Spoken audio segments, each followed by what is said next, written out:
Good morning everyone. So আজ সকালবেলা ঘুম থেকে উঠে ভাবলাম আজকের ব্রেকফাস্টটা একটু টেস্টি বানানো যাক।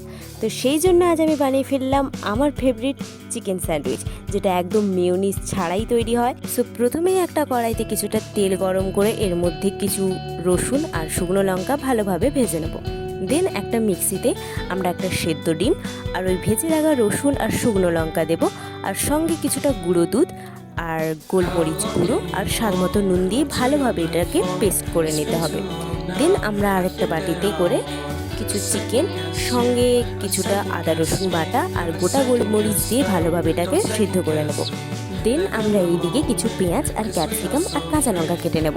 যেহেতু আমরা চিকেন স্যান্ডউইচ বানাচ্ছি, তো অন্যান্য ভেজিটেবল অ্যাড করার কোনো প্রয়োজন নেই। দেন আমরা সেদ্ধ করা চিকেনটাকে ভালোভাবে ছোটো ছোটো করে টুকরো করে নেব। তারপর আমরা ওই কড়াইতে কিছুটা তেল দিয়ে মধ্যেই কেটে রাখা পেঁয়াজ কুচি আর ক্যাপসিকাম কুচি অ্যাড করার পর সেদ্ধ করে রাখা চিকেনটাকে আমরা অ্যাড করে দেব, আর সঙ্গে কিছুটা স্বাদ মতো লবণও অ্যাড করব।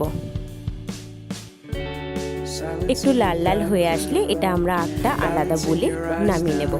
তারপর ওই চিকেনটার মধ্যে আমাদের আগে থেকে পেস্ট করে রাখা সেই ডিমের পেস্টটা আমরা অ্যাড করে দেব। সো যেহেতু আমরা স্যান্ডউইচ বানাচ্ছি, তো ব্রেডগুলোর চারধারের অংশগুলো ভালোভাবে কেটে নেব।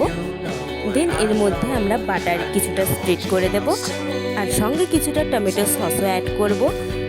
তারপর আমরা আমাদের চিকেনের মিক্সচারটা ওর ওপর দিয়ে ওপর থেকে আরও একটা ব্রেড দিয়ে আমরা এটাকে তিনকোনাভাবে কেটে নেব। সো ফাইনালি রেডি আমাদের চিকেন স্যান্ডউইচ। সত্যি এটা খেতে খুবই ভালো, তোমরাও ট্রাই করো, ভালো লাগলে অবশ্যই লাইক করো। টাটা।